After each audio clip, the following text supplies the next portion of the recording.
खुवालिए जिनकी सर से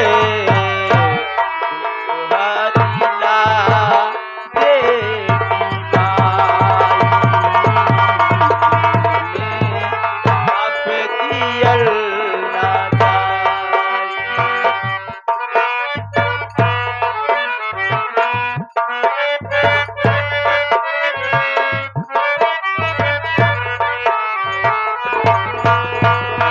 पथराइल बा अखिया हे माई हो रखवाइल बाहिरा ओ पथरा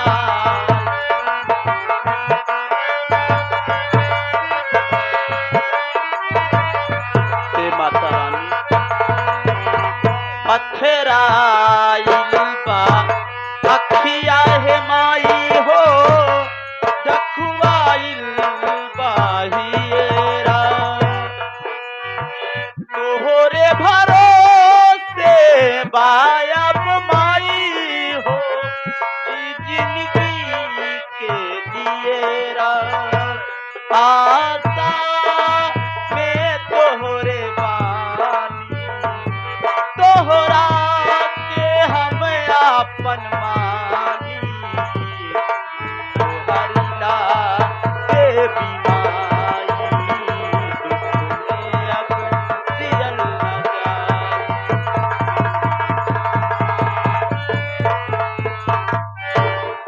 हाँ साथियों, आप लोग सर्वप्रथम मेरा परिचय लीजिए कि मैं कौन हूँ, मैं कहाँ का रहने वाला हूँ और मेरा नाम क्या है।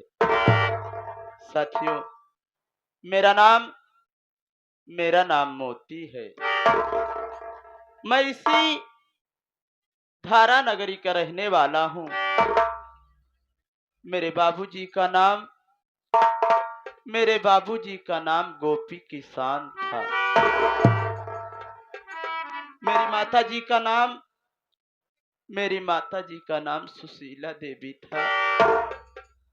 मुझसे बड़े मेरे भैया थे। मेरे भैया का नाम हीरा था और एक छोटी बहन है जो कि मेरी बहन का नाम सपना है। क्या बताऊं आप सबको।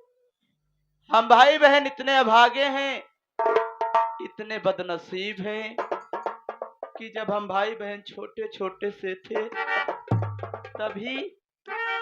तभी हम भाई बहन के सर से माँ बाप का साया छीन लिया ऊपर वाले ने।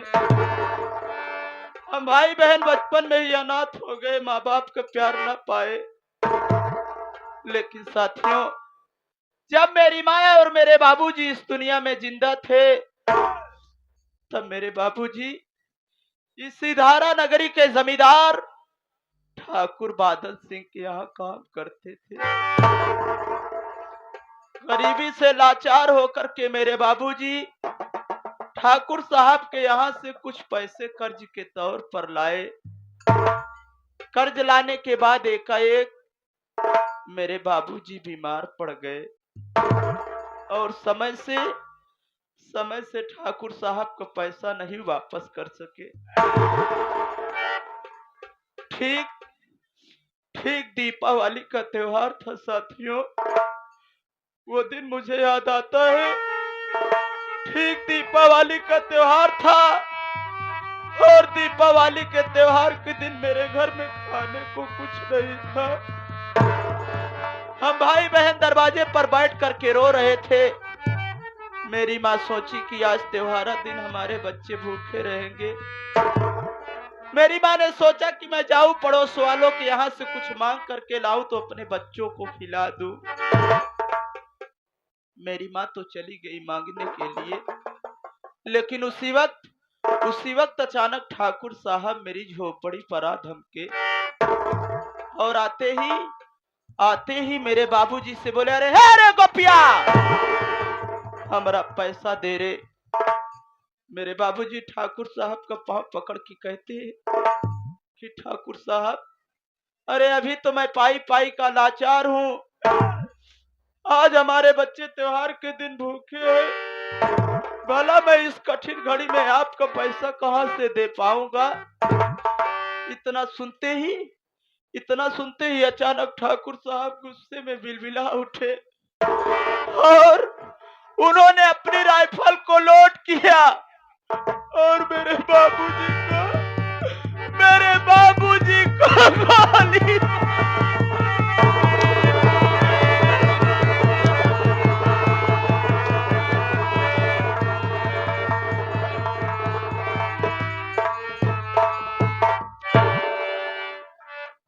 गोली लगते ही खून से लहूलुहान मेरे बाबूजी जमीन पर गिर पड़े और उधर जब मेरी माँ ने गोली की आवाज को सुना तो मेरी माँ भागती भागती झोपड़ी पर आती है। देखती है कि मेरे बाबूजी की लाश पड़ी है। मेरी माँ ठाकुर साहब का पांव पकड़ के कहती है कि अरे ठाकुर साहब, अरे आप क्या कर दिए। आज आप मेरे जीने का सहारा छीन लिए, मेरे बच्चों को अनाथ कर दिए। इतने में भी ठाकुर साहब को संतोष नहीं हुआ।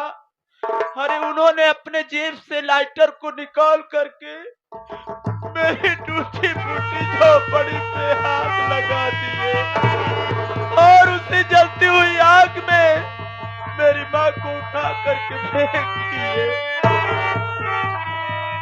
उस वक्त मैं और मेरी बहन सपना छोटे थे, सब कुछ एक कोने में छिपकर अपनी आंखों से देख रहे थे। मेरे भैया हीरा उस वक्त कुछ बड़े थे, उनसे बर्दाश्त नहीं हुआ। वो जाकर के ठाकुर साहब से भिड़ गए, लेकिन ठाकुर साहब मेरे भैया हीरा को नामालूम कहां लेकर के चले गए कि तब से लेकर के आज तक मेरे भैया हीरा का कुछ पता नहीं चला। कभी कभी तो मैं सोचता हूँ कि ना मालूम इस दुनिया में मेरे भैया हीरा है भी कि नहीं है। लेकिन साथियों, माँ बाप के मर जाने के बाद जी में यही आया कि मैं अपनी जान दे दूं, आत्महत्या कर लूं। लेकिन छोटी सी बहन का मुंह देख करके मैंने सोचा कि मैं मर जाऊंगा तो मेरी बहन किसके सहारे रहेगी। फिर उसके बाद यही सोच कर जीता चला आया कि दुनिया में अगर आए हो तो जीना ही पड़ेगा, और जीवन है अगर जहर तो इसे पीना ही पड़ेगा। साथियों, किसी न किसी तरीके करके धीरे धीरे मेहनत मजदूरी करके हम भाई बहन खाने कमाने लगे। ज्यों-ज्यों समय गुजरता गया हम भाई बहन उम्र के इस पड़ाव पर आकर के खड़े हो गए। लेकिन साथियों, धीरे धीरे हम भाई बहन सारे गम को भूलते गए, सब यादें भूलती गई। हम भाई बहन खुशी खुशी रहने लगे। कोई शिकायत उस भगवान से नहीं रह गई कि उस भगवान ने हम भाई बहन को इस दुनिया में अनाथ कर दिया है। लेकिन उस भगवान को ना मालूम क्या सूझी कि उसने आज 6 महीनों से मेरे पूरे बदन में घोड़ दे दिया है।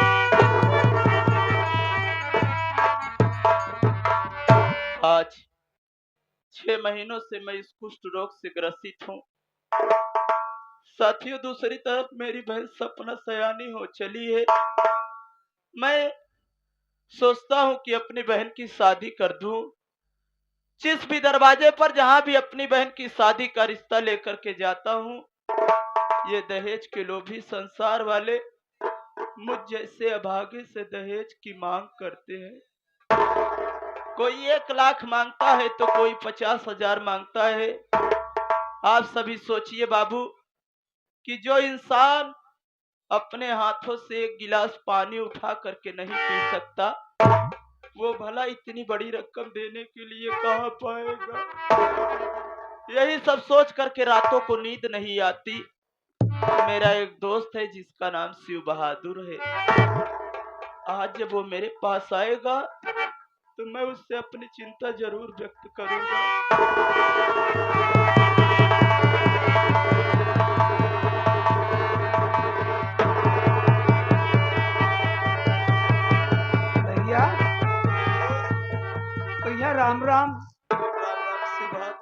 पिताजी मैं क्या दिख रहा हूँ भैया?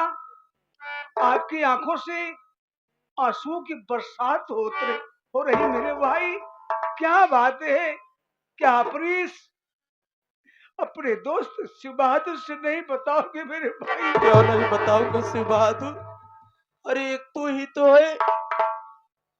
तो है कि जो मेरे दिल का हाल जानना चाहता है।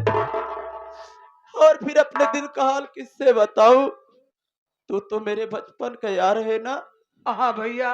घर की सारी बातें जानता है शिव बहादुर। जानता है आज आज मुझे कहीं मेरी माँ और मेरे बाबूजी की याद आ गई शिव बहादुर। क्यों नहीं भैया, क्यों नहीं याद आएगा? अरे जिसके माँ बाप दुनिया में उसको बहुत बड़ी खुशी मिलती है, और जिस दिन माँ बाप छोड़कर दुनिया चले जाते हैं, ऐसा लगता है कि उनकी जिंदगी ही उजड़ गई है। शिव बहादुर, आपके बदन में कोड़े हैं, आप अपने हाथों से पानी नहीं पी सकते हैं, रोटी की बात छोड़ो। आप रो क्यों रहे भैया? शिव बहादुर, मैं रो इसलिए रहा हूँ कि बहन सपना सयानी हो चली है। देख रहा हूँ। अरे गांव के बड़े बुजुर्ग कहते हैं कि जिस नारी की हो चढ़ी उम्र, पति का देहांत तो हो गया हो, और जिस माता का बूढ़ेपन में आंखों का लाल खो गया हो, बेहद घर के कुटुंब दरिद्र या दूसरी भावनी हो, सर पर बैरी की शंका या कर्जे की डिग्री हो, जिस घर में सांप का रहे बास, छप्पर से गिरता पानी हो, उसको सुख नींद कब आए शिव बहादुर? जिस घर में सुता सयानी हो। शिव बहादुर, जब से मेरी बहन सयानी हो चली है, रातों को नींद नहीं आती, परेशान रहता हूँ। जहाँ भी जाता हूँ शादी का रिश्ता लेकर के दहेज की मांग करते हैं शिव बहादुर। मैं कहाँ से दहेज तू शिव बहादुर? जानता हूँ भैया, ये भी जानता हूँ ये दुनिया दहेज में डूब रही है। लोग बगैर दहेज की शादी करने वाले नहीं है, वो किसी की मजबूरी नहीं देखते हैं। अरे उन्हें पैसा चाहिए, वो क्या जाने गरीब की हालत कहाँ गया है। ये गरीबी तंग दस्ती भूखमरी देखी नहीं जाती, लुटेरों और लीडरों की लीडरी देखी नहीं जाती। अरे हम तो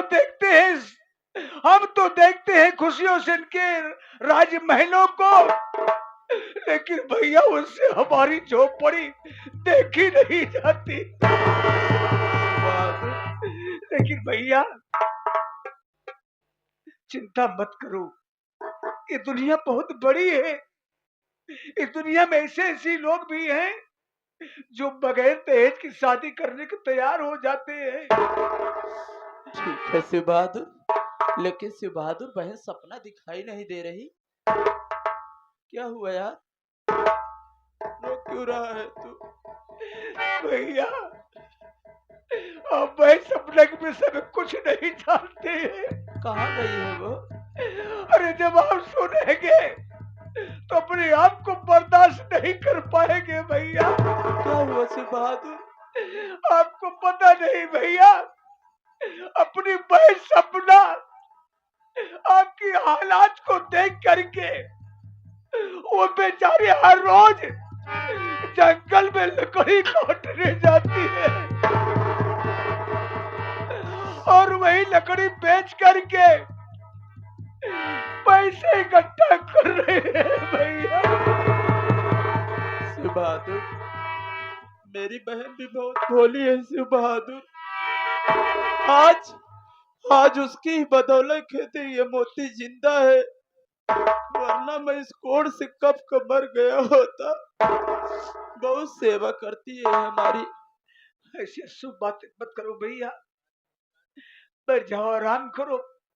वह सपना के आने का वक्त हो गया है। हाँ शिव बहादुर। लकड़ी बेच करके घर आती होगी भैया, लेकिन एक चीज वादा करो, एक बात वादा करो कि मैं सपना के आने के बाद आपके आंखों में आंसू नहीं देखना चाहता हूँ। शिव बहादुर वादा करता हूँ किसी की बहन के आगे इन उसको को छुपा लूंगा, नहीं जानते रोऊंगा हो? शिव बहादुर। अगर ऐसे रोते रहोगे, मैं सपना देखेगी तो अपने दिल में यही सोचेगी कि मेरे भैया मेरे लिए हर वक्त आंसू बहाते रहते हैं, कहीं वो कुछ कर न बैठे मेरे भाई। शिव बहादुर नहीं रोऊंगा मैं। आंसू मत बहाना, चलो आराम करो, बहन आती होगी भैया।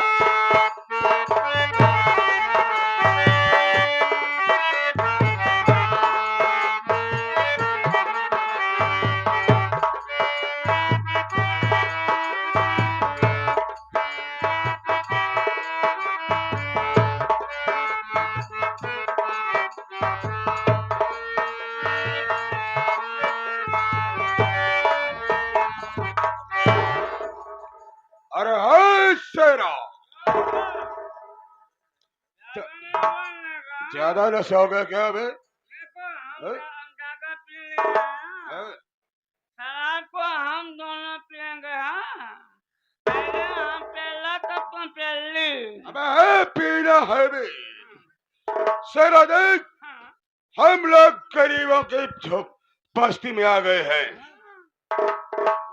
और देख, और रही मोतिया की झोपड़ी में, देख सामने वो झोपड़ी दिखाई दे रही ना, जाकर मालूमात कर कि मोतिया साला घर में है कि नहीं है।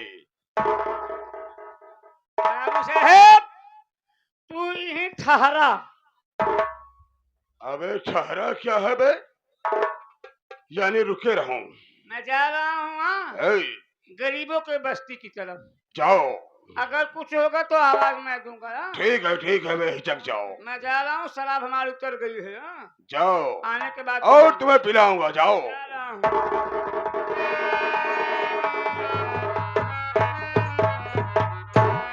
तो यही है गरीबों की बस्ती। हाँ, तभी तो मैं जब कदम रखा तो साला ना जाने कहां से बदबू आ रही थी। ये साले कीड़े मकोड़े यहाँ रेंगा करते हैं। हाँ, इंसान नहीं रहते हैं, गंदे लोग हैं ना। आवाज देता हूँ, अगर मुतिया साला झोपड़ी के अंदर होगा तो जरूर बाहर आएगा। अगर जब बाहर आएगा तो बेटा एक एक पाई का हिसाब साले सुनूंगा मैं। अबे झोपड़ी के अंदर कौन है बे? आवाज साले की बंद हो गई। मैं जानता हूं जब शेर दहाड़ता है तो गीदड़ साले अपना जान बचा करके कहीं न कहीं छुप जाते हैं। मैं कहा बे झोपड़ी के अंदर कौन है रे? क्या है बे? तुम्हारी कमी नहीं है मुन्ना, तुम्हारे माँ बाप की कमी है जो कितना अच्छा तुम्हें संस्कार दिए हैं साले। तुम्हें मालूम होना चाहिए साले मैं कौन हूँ, आने के बाद मैं बताऊंगा तुमको। बेटा जरा बाहर तो आओ। का बताई भैया, बता डालो बच्चा। ये सारे मंगता फकीर धान कटाई लाग शुरू भा लाई लाई छोरी, और वहाँ साइकिल चला लागे भीख मांगा, गाड़ी घोड़ा लाई चलता है सारी। अगर मिल गए बचाई आज ना पीसन जूता गिन के मार। समझता हूँ बेटा तुम नहीं साले बल्कि तुम्हारी मौत बोल रही है। जरा बाहर आबे। आबे साले मंगता फकीरे समझ के 1-2 रुपया दे दो बेटा। सारे भा सबेर द्वार घेर ले है, नहीं दे भैया 1 किलो धान, फ्री में धान आमत बा। वो पटेल है, वो दामनी सोनम ज्यादा लगाई थे हम, नंबर 1 चाउर हो दे तो मैं चल दे पहले जूता उतारा, ये आज के बाद दोबारा ना हमारे सारे। चाहिए देखिए कौन है, कौन मंगता फकीर आए यहाँ सारे।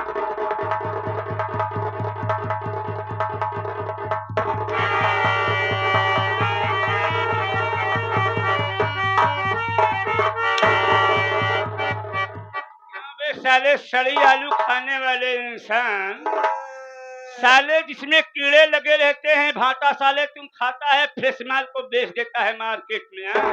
तू